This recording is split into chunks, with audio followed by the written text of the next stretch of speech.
Kamu sekarang kuliah udah itu semester berapa di Akademi Perhotelan di Bandung?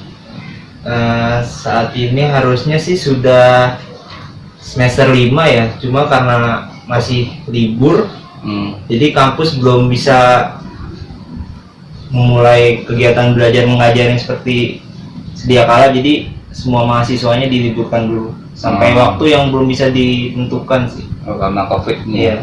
Jadi tapi tahun depan lah insya Allah lulus ya. Rencana kamu mau kerja di luar negeri ya? Ya, ada rencana sih. Di itu teman-teman kampus kamu atau alumni kampus kamu banyak yang di Malaysia ya, atau di Malaysia atau di luar negeri atau di mana? Biasanya bar gitu. NHI kan bagus. Oh iya, untuk teman-teman saya sendiri sih sudah banyak ya yang ke luar negeri. Ada yang ke Eropa, Australia, Asia, dan ya tersebar lah di negara-negara lain ya. Termasuk di Malaysia tentunya. Kamu katanya pengen itu ya ke Malaysia ya, minat ya? Ya, ada rencana juga. Kenapa itu ke Malaysia? Karena Malaysia itu dia negaranya maju, dia punya standar gaji yang tinggi ya, dan ya biaya hidup juga nggak beda jauh dari di Indonesia tempat saya tinggal. Oh gitu. Jadi motif kamu yang utama itu ya gaji ya? Apakah itu? Enggak juga sih, bukan gaji. Apa? Karena kalau saya hanya berpikir tentang gaji, Eropa jelas lebih besar gajinya. Australia memiliki gaji yang lebih tinggi, bahkan terkenal Australia itu lebih tinggi dari Dubai dia. Jadi tapi kenapa? kan biaya hidup di sana juga seimbang, tinggi juga. Jadi saya pikir kurang worth it karena untuk gaji tinggi dan biaya hidup tinggi tuh, jadi buat nabung sulit. Jadi Malaysia lebih ideal gitu ya? Iya, Malaysia kan dia gaji lebih bagus dari Indonesia, namun biaya hidup tidak terlalu jauh. Ya, nggak jauh dari kita ya. Iya, itu. Standarnya. Jadi kamu udah punya rencana yang bagus di Malaysia. Sama itu juga Malaysia kan mayoritas negaranya itu ya warganya kan Islam ya.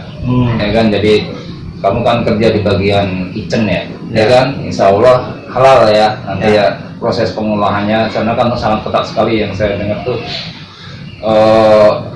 mempunyai standar halal yang sangat ketat sekali ya.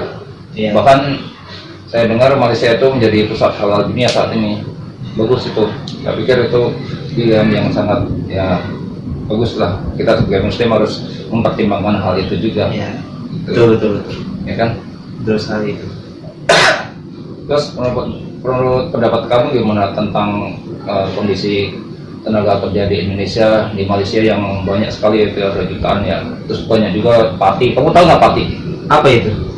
Pendatang asing tanpa izin itu. Oh, namanya, atau imigran gelap. Imigran gelap ya. Jadi di samping itu yang resmi ya, banyak juga yang tidak resmi alias gelap. Menurut pendapat kamu gimana itu? Jangan sampai kamu nanti itu tergoda dengan itu agen-agen yang menawarkan kerja di Malaysia dengan cara yang gampang gitu. Padahal nyatanya nanti di sana jadi party, sengsara lah kamu. Itu menjadi bahan pertimbangan juga buat kamu untuk menambah wawasan kamu. Jangan sampai menjadi korban agen, akhirnya di sana menjadi terlantar menjadi party gitu. Menurut saya yaitu dari segi hukum sudah jelas itu salah. Namun rasanya saya juga dapat mengerti mengapa ada orang-orang yang seperti itu, karena yaitu tadi kembali ke awal, Malaysia itu memiliki standar gaji, standar hidup yang lebih tinggi dari khususnya di Indonesia ini. Ya, betul. Jadi mungkin mereka merasa lebih dihargai ketika mereka pergi untuk mencari hidup di Malaysia gitu. Ya emang karena motivasinya adalah gaji ya.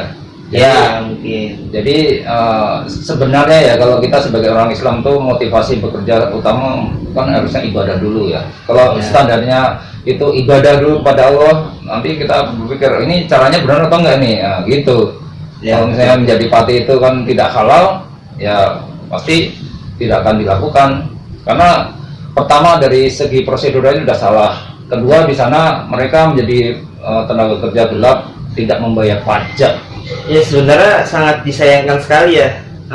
Karena pada akhirnya itu merugikan buat diri mereka sendiri yang berangkat ke sana.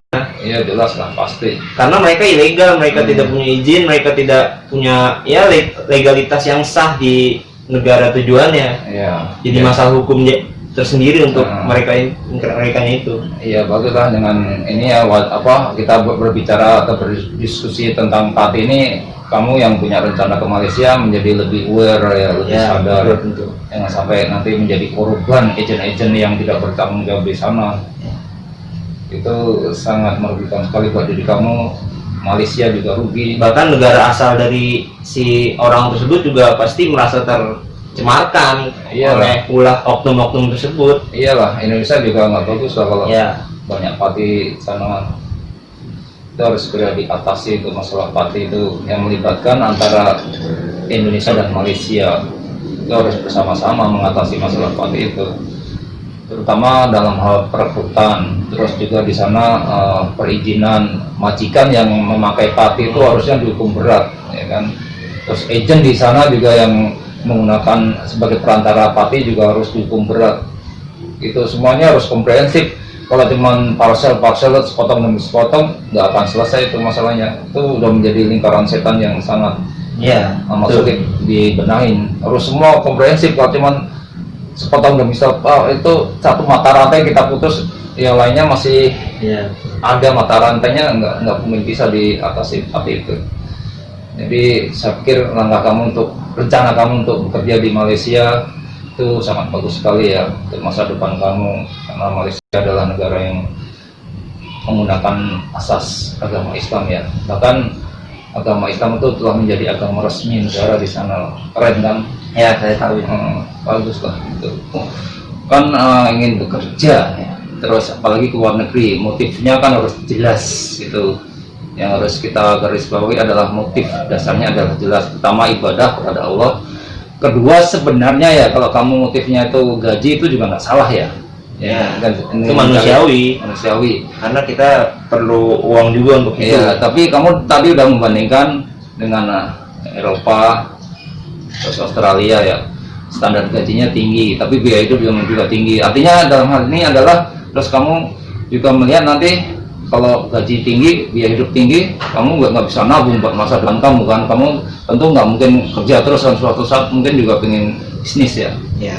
Nah itu kaitannya dengan sebenarnya orang motivasi kerja utama tuh harusnya selain ibadah adalah untuk meningkatkan taraf hidup kan, ya kan?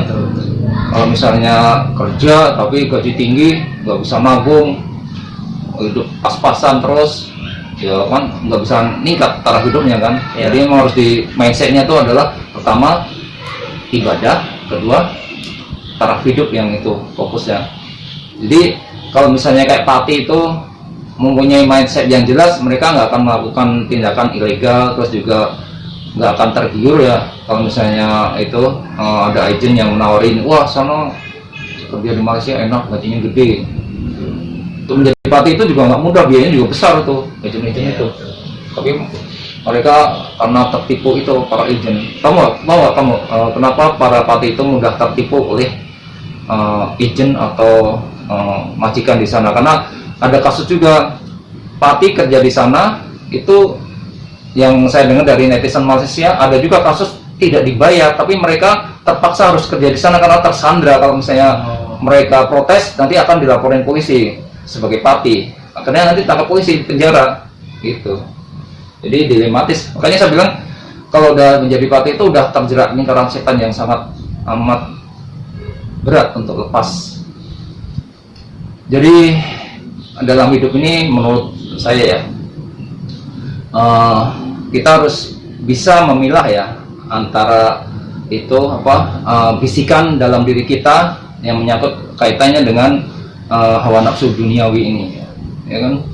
Kita kan namanya hidup kan pasti nggak lepas di dunia ini, pasti tergoda dengan namanya hawa nafsu duniawi. Dalam diri kita kan ada banyak bersiwaran informasi ya, yang menyangkut tentang hawa nafsu dan bisikan setan. Samping itu juga ada bisikan dari ilahi, hidayah dari Allah. Itu kita manusia sering tidak bisa memilah antara bisikan ilahi, bisikan hawa nafsu, dan bisikan setan. Bisikan ilahi atau hidayah dari Allah jelas itu pasti tujuannya pasti benar ya, tidak ada keraguan sedikit pun. Nah, bisikan hawa nafsu itu adalah biasanya menggoda untuk melakukan hal-hal yang berlebihan. Misalnya kamu sudah kaya, pengen lebih kaya lagi, itu kan kaitan dengan hawa nafsu, serakah kan. Terus kalau setan itu cenderung bisikannya untuk membuat tipu daya. Kita ingin bekerja ke Malaysia, gaji hawa nafsu kita ya, gaji gede. Terus habis itu, tapi itu kan melanggar hukum ya. Tapi setan berbisik, udahlah itu peluang bagus, ambil aja, ya kan? Jadi setan tuh cenderung membuat tipu daya hal yang jelek tapi tampak baik gitu. Itu peranan setan di situ. Kita harus hati-hati. Jadi saya pikir kamu udah bagus sekali ya ke Malaysia, tujuannya bekerja, motifnya udah bagus secara agama, secara dunia ya kan, untuk meningkatkan taraf hidup. Terus juga di Malaysia mempunyai agama Islam ya, mayoritasnya agama Islam, terus diterapkan dengan istiqomah juga. Banyak di sana orang-orang Malaysia melakukan pengamalan agama secara bagus. Tuh, coba nih kamu pesan-pesan kamu untuk para pemirsa di Malaysia tentang rencana kamu untuk kerja di sana, harapan dan doa kamu bagaimana? Ya, tentunya harapan saya untuk teman-teman di Malaysia, penonton setia Dunia Fana News, untuk dapat mendoakan saya agar rencana saya, karir saya ke depannya untuk bisa bekerja di Malaysia dapat terrealisasikan dengan baik dan lancar. Amin, amin, amin. Ya, tentunya juga corona ini cepat berakhir agar kita semua dapat beraktivitas seperti sedia kala lagi. Amin, amin, amin, ya Rabbal